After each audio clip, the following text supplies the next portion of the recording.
Hello students, today we'll discuss some of the basic concepts which are so key to our understanding of various national income aggregates like GDP, NDP, GNP, NNP at factor cost and market price. If we understand these, understanding those concepts become much easier. Factor income and transfer income. When you say factor income, as the name suggests, income that arises to factors of production. There are 4 factors of production: land, labor, capital and organization. So factor income is earned by these 4 factors of production. Whereas transfer income, as the name suggests, they are transferred and transferred without direct contribution to production. The factors work, they are engaged, they are involved in production, so they earn. Whereas transfer incomes are unilateral contribution. It comes from one side without what we call quid pro quo, means something in return. Indirectly, they will help the society, they will help the economy, but no direct contribution. Factor income is bilateral or two-directional concept. Factors work and they earn. And that's why point number 2, it's an earning concept because factors earn. Transfer income is a receipt concept because the recipients receive them without direct contribution. Received by factors I have mentioned, received by household, firms and government. Transfer incomes, if there is no external sector, then we will say received by households and firms. But if there is external sector, then government may also receive the transfer incomes. Examples: pension, unemployment allowances, gifts, donations, aid, etc. Government may receive aid, grant in aid, and aids are one directional. Government is not supposed to return them. Pension, unemployment allowances, gifts, donations, etc. are received by households and firms. Whereas rent, wages, interest and profit are received by the 4 factors of production: land, labor, capital and enterprise. Another fundamental difference between the two is that national income estimation takes into account only factor income, not transfer income. The reason being, if government is giving, say, pension, unemployment allowances, gifts, donations, aid, etc. to the firms and households, where from they get? The production that happens in the economy, the income that arises in the economy. Government receives taxes, direct taxes, indirect taxes, and uses those money for paying the transfer incomes. These incomes don't arise from production. Rather, these incomes are just transferred by government by collecting taxes and other sources of revenues like fees, fines, etc. Factors of production है, उनको जो income मिलता है rent, wages, interest और profit के रूप पर, उससे हम फैक्टर इनकम बोलते हैं. और जबकि हाउस होल्ड फर्म्स गवर्नमेंट को जो pension, unemployment allowances, gifts, donation, aid वगैरह मिलता है, उसको हम ट्रांसफ़र इनकम बोलते हैं. और ट्रांसफ़र इनकम का उत्पादन पर कोई प्रत्यक्ष रूप पर कोई भी कंट्रीब्यूशन नहीं होता है, जबकि फैक्टर इनकम्स में फैक्टर्स काम में लगे हुए होते हैं, तो काम के बदले उनको इनकम मिलता है. तो उस तरह से देखें तो ये 2 डायरेक्शनल हो गया.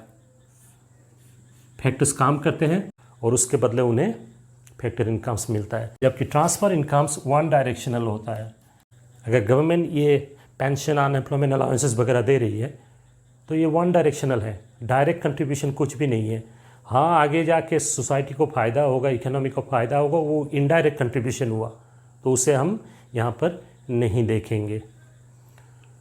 और इसीलिए हम लिख रहे हैं कि फैक्टर इनकम्स फैक्टर्स को मिलेगा, ट्रांसफ़र इनकम्स हाउस होल्ड्स को मिल सकता है, फर्म्स को भी मिल सकता है, या फोर्थ सेक्टर इकोनॉमी हो तो बाहर से गवर्नमेंट को भी एड के रूप में मिल सकता है। फैक्टर इनकम्स को हम नेशनल इनकम एस्टिमेशन में लेते हैं, क्योंकि एक साल का जो प्रोडक्शन है उसका जो मनी वैल्यू है उसे हम नेशनल इनकम बोलते हैं। फैक्टर्स ऑफ प्रोडक्शन जब उत्पादन के काम में अपना कंट्रीब्यूशन देते हैं तो उन्हें जो इनकम मिलता है उससे हम लेंगे। अगर किसी काम में लगे हुए और वैल्यू एडिशन का जो मैं बोल रहा हूँ, अगर वैल्यू एडिशन हो रहा है वो चार फैक्टर्स के बीच में हमेशा वो डिवाइड होगा, तो ये नया इनकम है, क्योंकि उत्पादन के वक्त ये इनकम उत्पन्न हो रहा है। जबकि ट्रांसफ़र इनकम जो है इसी का एक पार्ट गवर्नमेंट के पास टैक्स के रूप में जाएगा और उसी टैक्स को गवर्नमेंट यूज़ करके इकोनॉमी में पेंशन, अलाउंसेस, एड वगैरह फर्म्स या हाउस होल्ड्स को देंगे। इस ट्रांसफ़र इनकम की वजह से हमारा नेशनल इनकम में कुछ भी कंट्रीब्यूशन नहीं आ रहा है, इसीलिए इसे हम ऐड नहीं करते, नहीं तो दोबारा हो जाएगा। ये इनकम जो ट्रांसफ़र इनकम जो हुआ है ये फैक्टर इनकम का ही अंग है, आप समझ सकते हैं। चलो अब देखते हैं इनडायरेक्ट टैक्सेस का मतलब क्या है, सब्सिडीज़ का मतलब क्या है, और NIT क्या है, नेट इनडायरेक्ट टैक्स। जब टैक्सेस बोलते हैं तो आप समझते हैं compulsory contribution from households, from firms to the government. तो सरकार टैक्स लेती है और ये कंपलसरी कंट्रीब्यूशन है, ये ऑप्शनल नहीं है। हाउस होल्ड्स, फर्म्स अगर एलिजिबल है टैक्स देने के लिए तो देना ही पड़ेगा, अगर नहीं दे रहे हैं तो उसे हम टैक्स इवेशन कहते हैं, टैक्स की चोरी कहते हैं। ये टर्म आपने सुना होगा, टैक्स इवेशन। तो इवेट कर रहे हैं लोग, टैक्स देना चाहिए मगर नहीं दे रहे। Government collects taxes from house holds and firms and it's a compulsory contribution. Government doesn't promise anything direct in return, though government will use the taxes for the welfare of the people through the budget, but no direct contribution.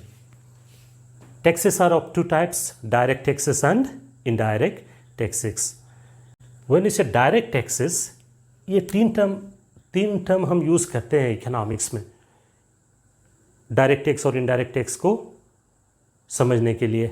Impact जो पहले व्यक्ति पर या firm पर जो burden पहुंचता है, जिसके ऊपर इम्पोज किया जाता है, उसके ऊपर इम्पैक्ट बोला जाता है। और इंसिडेंस है आखिर में जो टैक्स पे करता है उसके ऊपर इंसिडेंस पड़ता है, और ये अलग होगा तभी ए के ऊपर इम्पैक्ट हुआ, इनिशियल बर्डन, और आखिर में बी ने पे किया, ये तभी होगा जब शिफ्टिंग की पॉसिबिलिटी है।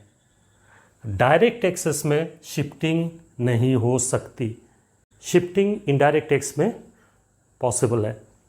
जैसे कार मैन्युफैक्चरर, पहले टैक्स कार मैन्युफैक्चरर ही देंगे सरकार को, लेकिन आखिर में ये टैक्स किसके ऊपर पास किया जाता है, कंज्यूमर्स के ऊपर। जब हम गाड़ी खरीदते हैं तो हमें वो टैक्स देना पड़ता है, तो शिफ्टिंग हो गया।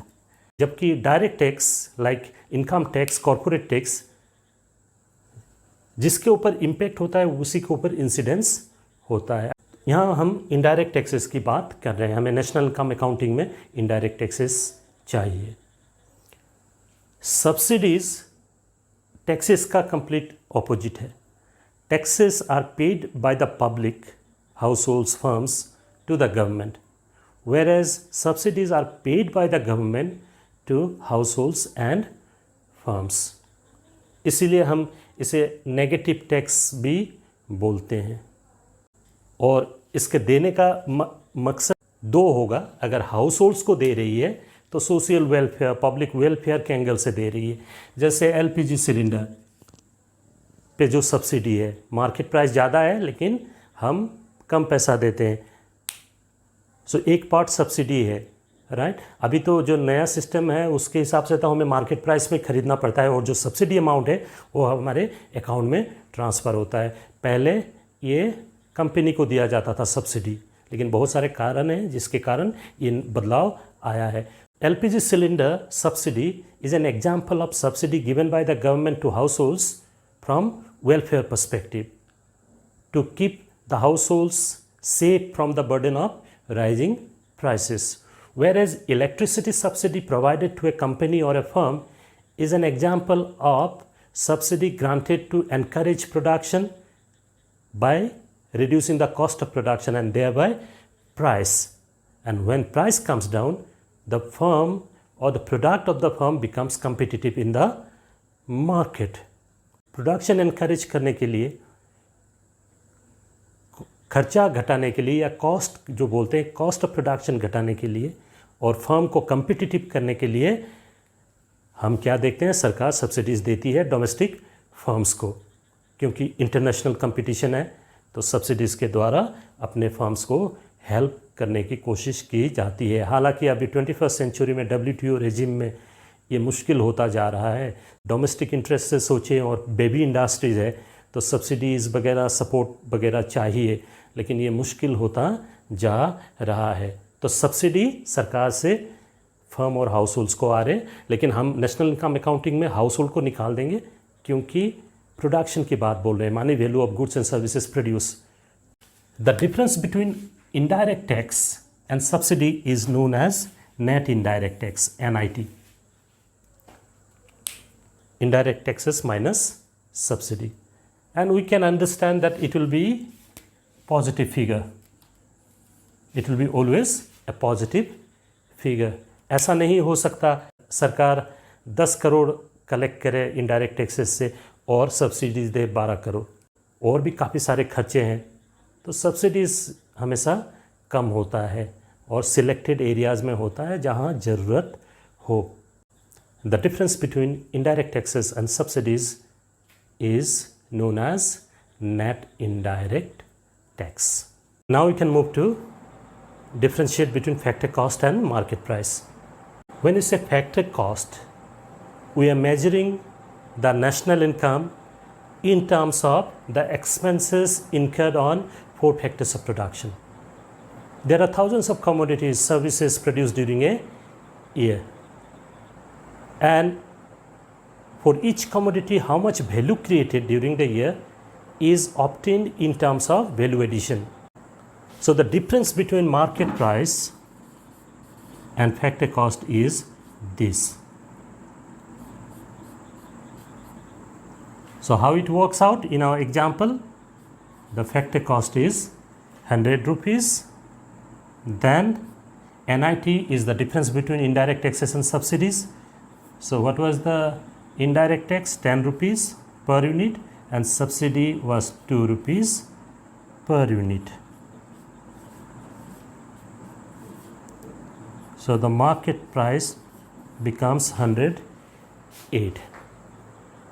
We see GDP, GNP measured at factor cost and market price. So there are two approaches of measuring GDP and GNP. Domestic territory or economic territory is another important concept. Domestic territory means the geographical area under the control of a government, the area under which goods and services, persons, capital, etc. can move freely. So basically it means the area of the country. We talk about the airspace. You have heard foreign planes entering the airspace of another country. That means the country has control over the airspace to the specified limit.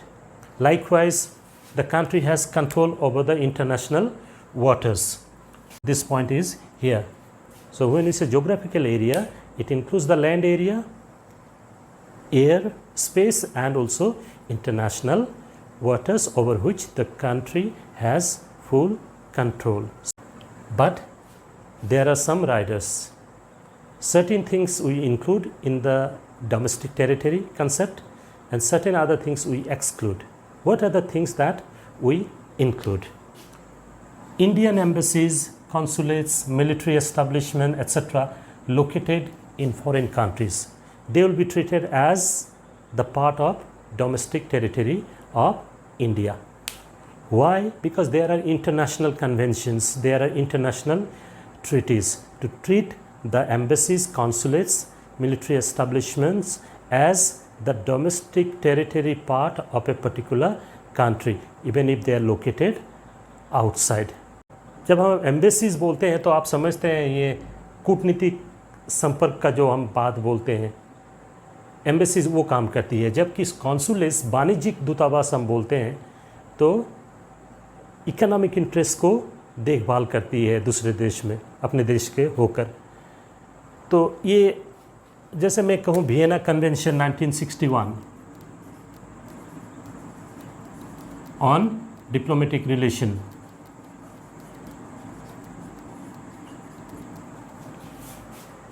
ये सारे देश एक agreement में आ चुके हैं कि कुछ भी हो जाए हमारे संपर्क के बीच, लेकिन हम जो एम्बेसीज है, कॉन्सुलेट्स है, उनको हम नहीं छुएंगे. Even the police cannot enter the embassies even if they are located in their country. मतलब इंडियन पुलिस जापानीज़ एम्बेसी के अंदर नहीं जा सकती, यूएस एम्बेसी के अंदर नहीं जा सकती. उसी तरह दूसरे देश में वहाँ की पुलिस इंडियन एम्बेसी के अंदर नहीं आ सकती, क्योंकि इनको जिस देश का एम्बेसी है उसका डोमेस्टिक टेरिटरी का पार्ट के हिसाब से रखा गया है, ताकि अगर संपर्क बिगड़ भी जाए तो एम्बेसी और कॉन्सुलेट्स में जो लोग काम कर रहे हैं उनका कुछ हानि ना हो, और जितना भी जो हो जाए कम से कम देशों के बीच में संपर्क जारी रहे. ये तभी संभव हो पाएगा जब उन्हें इस तरह का प्रोटेक्शन मिले. इंटरनेशनल वाटर्स के बारे में मैंने बताया, जैसे बॉम्बे हाई अरेबियन ओशन में है, लेकिन जहाँ बॉम्बे हाई जहाँ हमारी ऑयल रिग्स है वो इंडियन गवर्नमेंट के अंदर, इंडिया के अंदर आती है, इसीलिए हम वहाँ पे ऑयल प्रोडक्शन कर पा रहे हैं. फिशिंग जो हो रही है वो इंडियन वाटर्स में ही है. जैसे ही क्रॉस करेंगे, हमें पता है श्रीलंका के साथ इशू रहता है, वो पकड़ लेते हैं. उधर वाले जब इधर आते हैं तो इंडियन गवर्नमेंट, इंडियन जो नेवल फोर्स है वो पकड़ लेते हैं. तो इसका मतलब है जो इंटरनेशनल वाटर का जो सीमा है उसको क्रॉस कर जाते हैं, तभी ये होता है. उसी तरह से इंडियन रेसिडेंट्स द्वारा जो जहाज है वो बाहर चाहे रहे हो, लेकिन उसे हम डोमेस्टिक टेरिटरी का पार्ट ही मानेंगे. Right. So the aeroplanes, the ships, the vessels owned by Indian residents but operating outside will be treated as part of Indian domestic territory. Going by the same logic, foreign embassies in India, consulates in India, military establishment of foreign countries in India will be treated as domestic territory of their respective countries. They won't be treated as the domestic territory of India.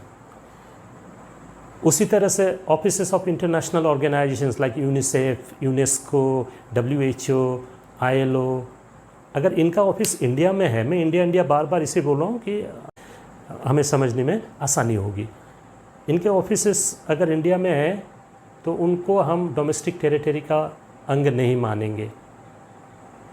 फिर वही international treaties, conventions, understanding की बात आ जाती है, तो वो international arena को belong करते हैं, ऐसा समझा जाता है. तो डोमेस्टिक टेरिटरी का कंसेप्ट जो है वो GDP, GNP के फ़र्क हमें बताएगा. Let's see what's resident and non resident all about. Resident और normal resident means the person और institution ordinarily resides in that country. And when we say ordinarily resides in that country, Indian tax laws says that if someone stays for more than 182 days in the country